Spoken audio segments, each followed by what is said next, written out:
Hi, everyone, and welcome to today's lesson. It's lesson 10, which is problem solving, and we are going to be drawing some diagrams as well as reviewing some of the old strategies that we've used for problem solving.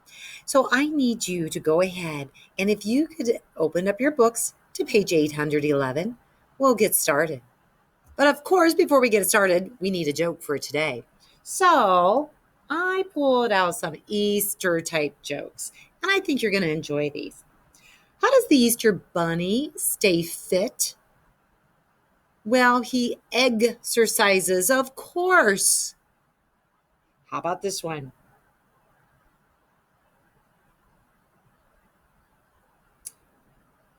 What do you call a mischievous egg? A practical yoker. We're going to end on a knock knock joke. Knock knock. Who's there? Alma. Alma who? Alma. All my Easter candy is almost gone. Can I have some more? All right. Now let's get down to business. Today we're going to go ahead and Chloe's father is building a rectangular sandbox. It has a width of 4 feet and a length of 6 feet.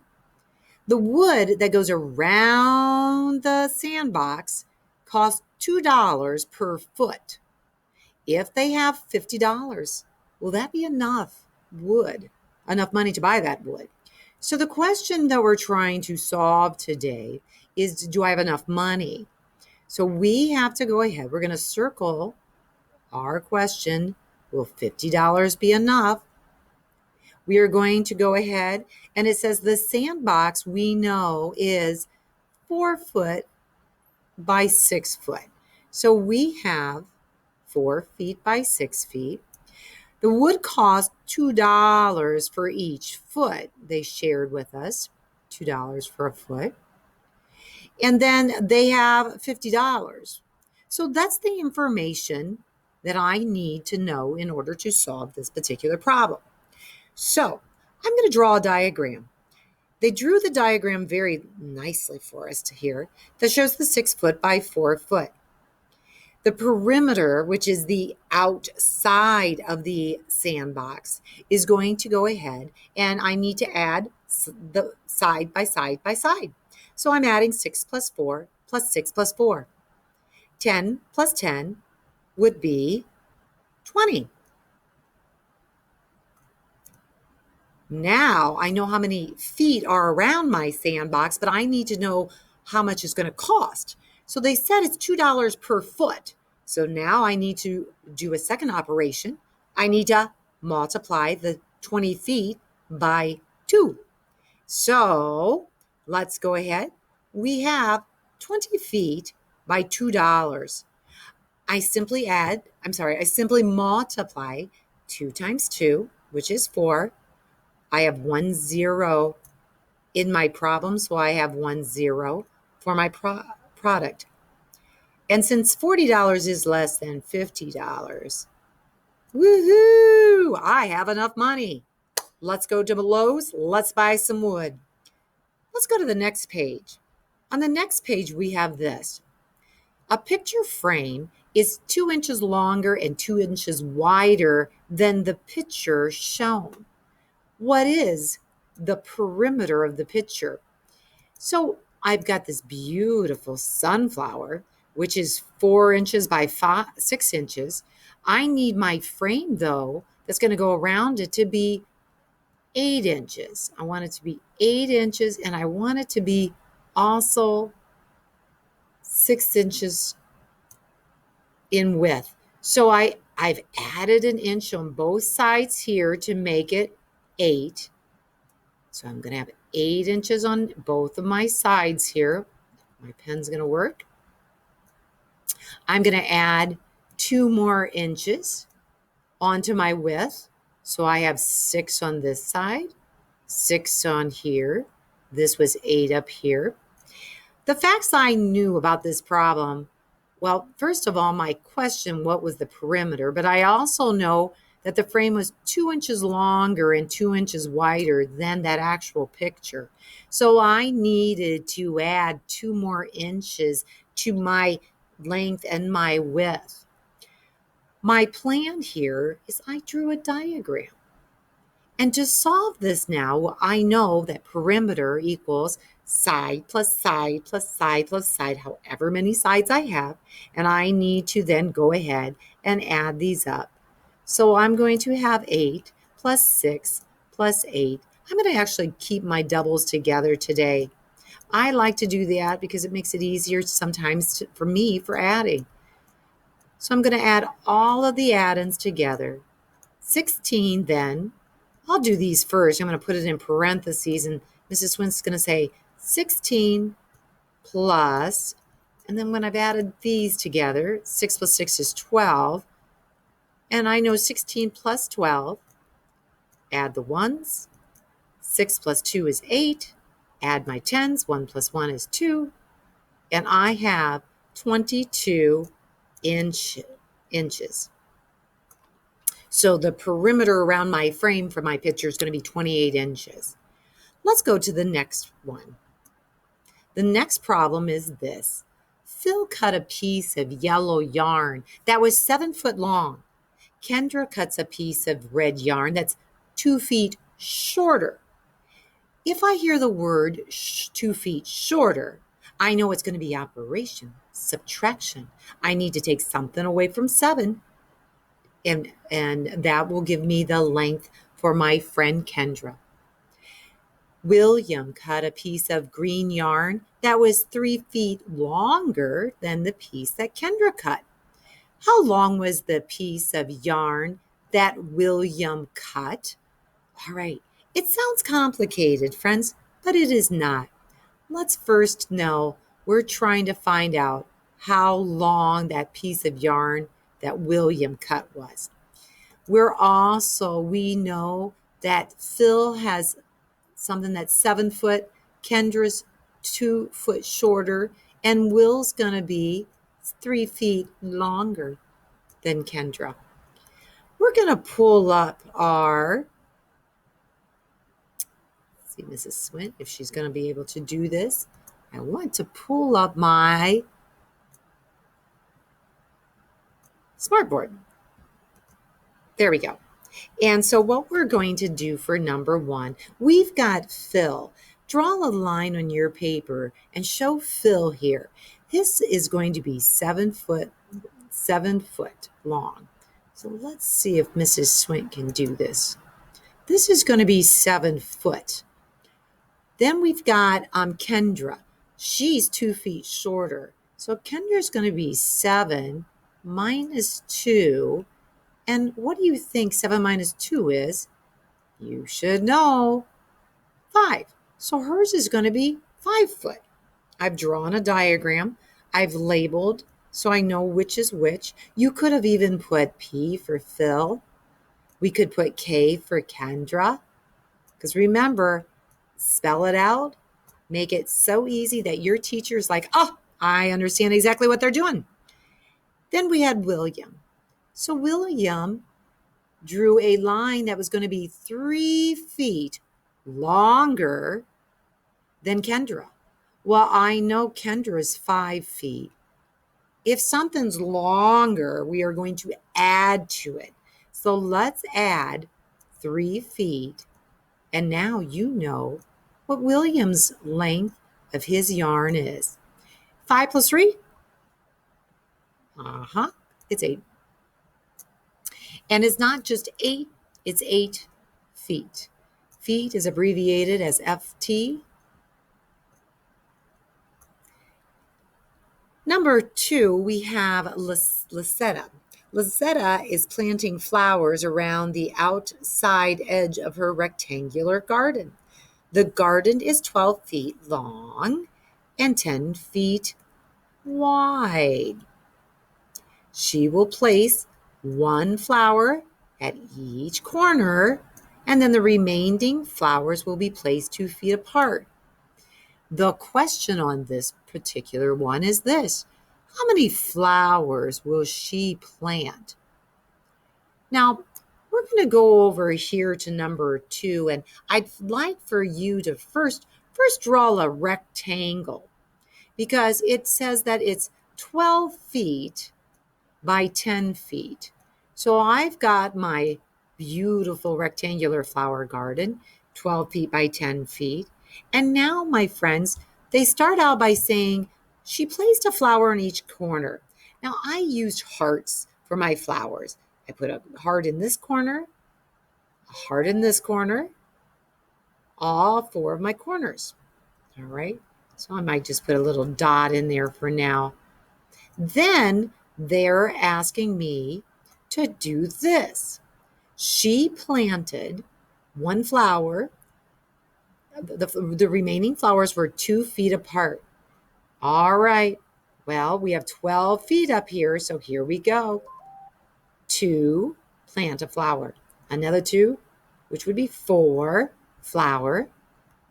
6, 8, 10, and then I made it up to my corner.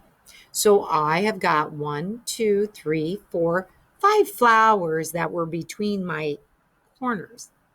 On the ends here, for the width, again, it's every 2 feet. Now we had 10 feet. So I had my flower here, and the next one I planted was 2 feet from it. So there's 2, 4, 6, 8, and my last one is 10. I have 1, 2, 3, 4 flowers between my corners here.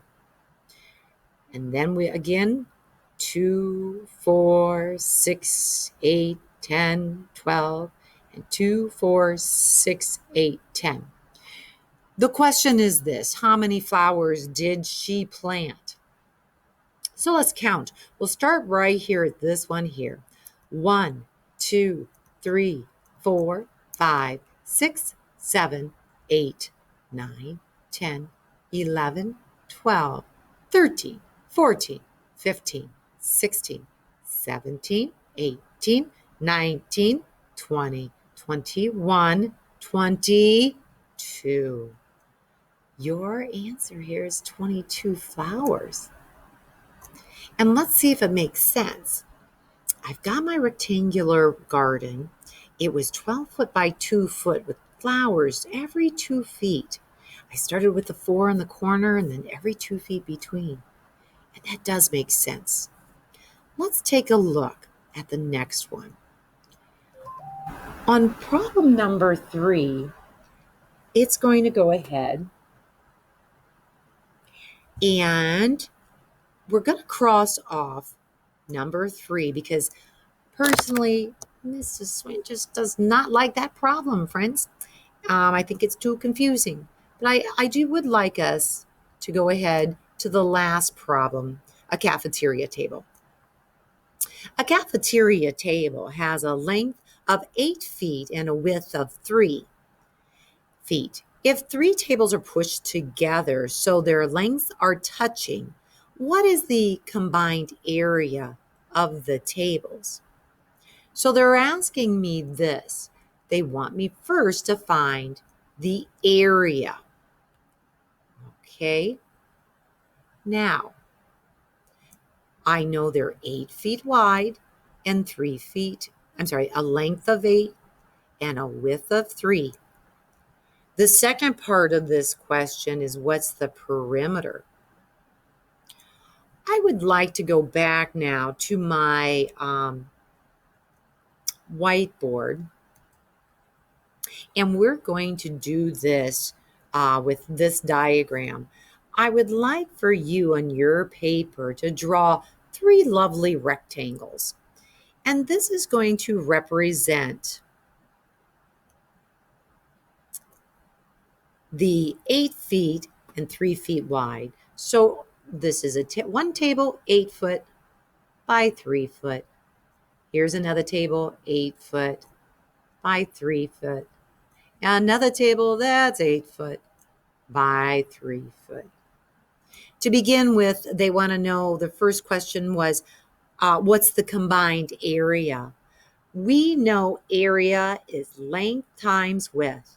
So if I would multiply 3 times 8, I would get 24 for this first table. 3 times 8 on this, so I need to add my second table. And then 3 times 8 for my third table. Let's add all 3 of those tables together, and you're going to know your perimeter.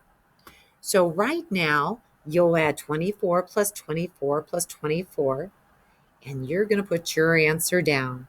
And we need, this is in feet, so you're going to make sure you put a label. I'm not going to give you the answer. I think you can certainly add those 3 numbers together. The second part of the problem is, what's the perimeter if you're pushing all these tables together? So if I have pushed the tables together and I have no space at all between anything, I simply have this. I have 3 foot here and 3 foot here. I have 8 plus 8. Over here, this would be the same as 8, 8, and 8. So now my perimeter has to be 8 plus 8 plus 8, or that's repeated addition. If I want to do my multiplication of 3 times 8, well, 3 times 8 is 24. So we could say 24 is the one side, plus 24, because we've got all around this table. And then my 2 ends, which are 3 foot and 3 foot. So if I said 3 and 3, that would be 6. I've added all of those together. Once you add the perimeter of all of these together, you will answer that in feet. Now, up below, remember, area was length times width. Don't forget the little squared. Area is squared and perimeter is in feet. All right, let's go now to the next page. On the next page, we have this. We have, let's make this a little bit bigger. Madeline has a pink dress, a blue dress, and a yellow dress. She has a black pair of shoes and a white pair of shoes. How many dress and shoe outfits can she make? I'm going to pause this for a second so Mrs. Swint can answer this very important question, I'm sure. And now we shall continue back. So thank you for your patience. Madeline. Now what we're going to do with Madeline is this. We're going to go ahead and use my whiteboard. And we're going to do this problem together. We know what's important with Madeline is this. We know she has a pink dress.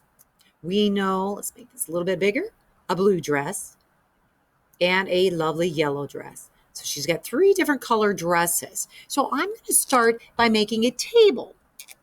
I'm going to create a table with all her color dresses. I'm going to make this pink. I'm going to make this blue.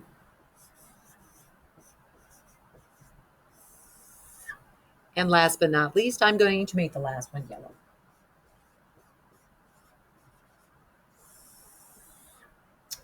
All right, pink, blue, yellow. All right, make sure your chart and table looks similar to this. Now what we're going to do is we need to know she's got black shoes and white shoes. So I'm going to go ahead and I'm going to put white, and I'm going to make a column, and I'm going to put black. And I'm just going to complete my beautiful table just to make it look so lovely.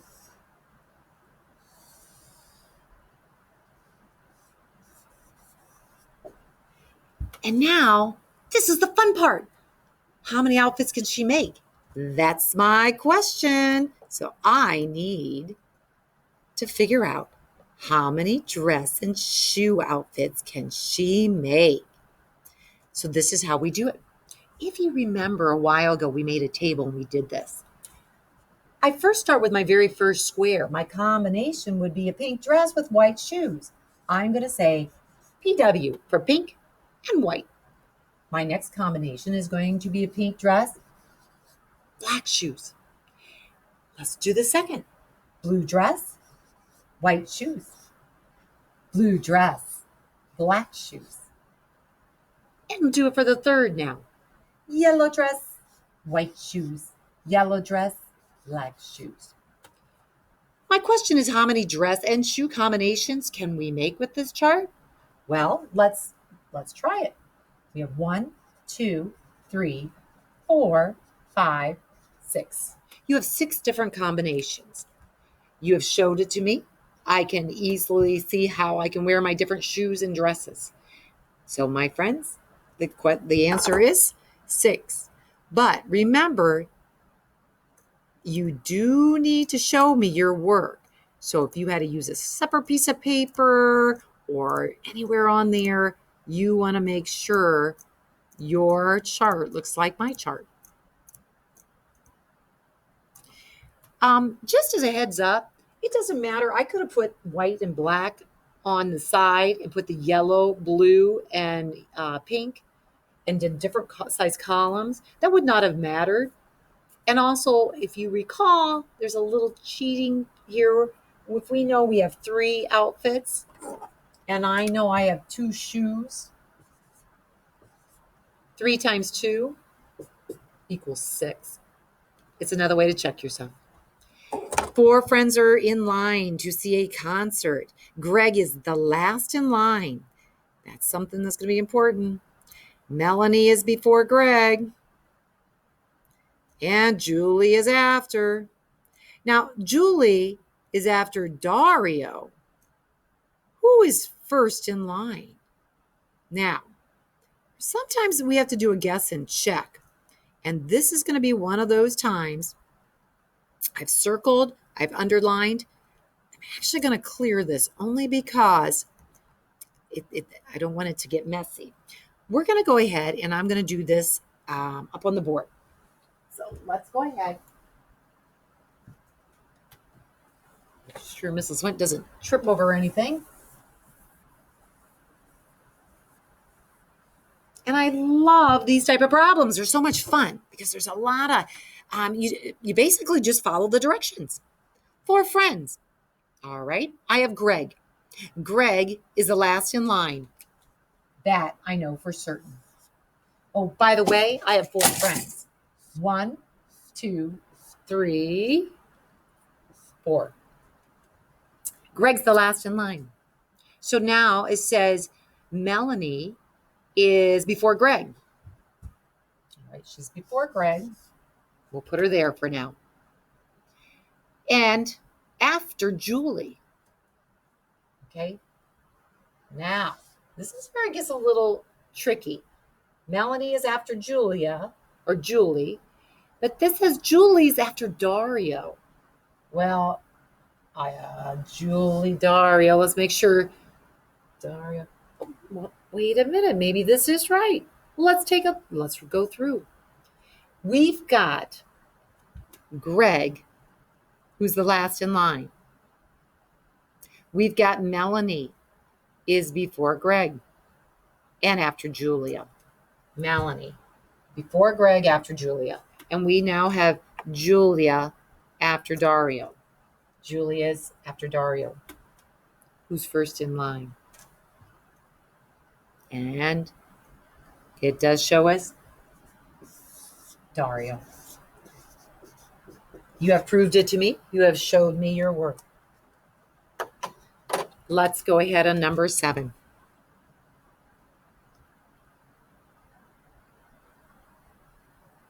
Number 7 is very similar to when we talked about the rectangular tables.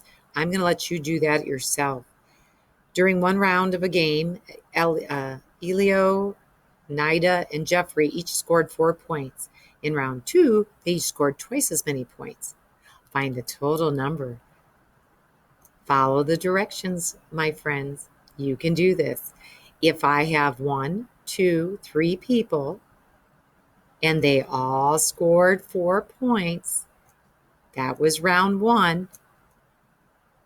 In round 2, they scored twice as many. So I still have 3 people, but they've scored twice as many. Twice 4 would be. Your answer is, what's the total number? So practice a little multiplication there. 3 times 4, 3 times 8. I need to know when you find the product of both of those multiplication problems, what's the sum? Lanita. Lanita will buy balloons for a party. She invited 6 friends from school, 3 friends from soccer practice, and 2 cousins. How many balloons will she need to buy if everyone gets 2 balloons? Well, the first thing you need to know is, how many friends is she inviting? I see a 6. I see 3. I see 2 cousins. So we need to start out by adding all of our friends. So we have 6 plus 3 plus 2. And that's going to be a 2. I need to go ahead then, and she wants to give each person 2 balloons. So I need to find the sum of my people and multiply it by 2 because everybody gets 2. How many balloons will that be? I'll let you figure that out yourself. Then, we're on to the homework. Well, boy, that went fast today. So you're going to go ahead. The first part of the homework is simply they're giving you a problem. Take a look at it, walk through it, because generally that'll help you with the problems on the back. You have 5 problems. I think that you can go ahead with everything, and you are all set for the day. Have a wonderful afternoon or a wonderful morning, and we'll talk soon. Take care, friends. Bye-bye.